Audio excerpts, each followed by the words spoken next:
Hey guys, and welcome back to this channel. In this video, I'll be showing you guys what's to come in the Heartopia update. So as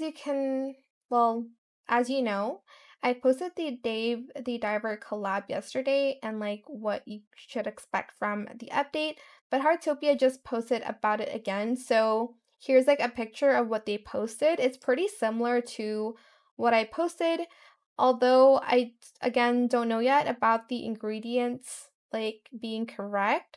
So just still harvest those patties and fish for the shrimps, like catch the common prawn and the oriental shrimp.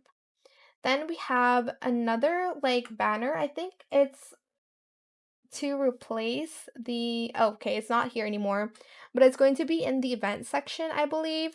And the system will be a little bit similar to the Butter Bear um collection. So this is what it looks like.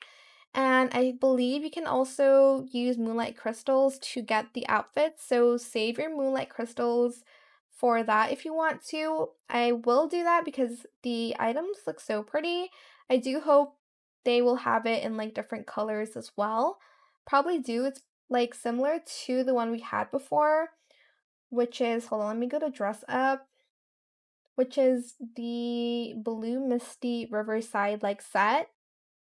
But yeah, that is it for this video. I hope it was helpful for you guys. Don't forget to like, comment, share, and also subscribe to this channel if you haven't done that already. If you have any more questions about this video, just leave it in the comment section down below. I will try my best to answer them all for you guys. And if you found this video helpful, please click the thanks button as well. That is it. Thank you so much for watching. Bye.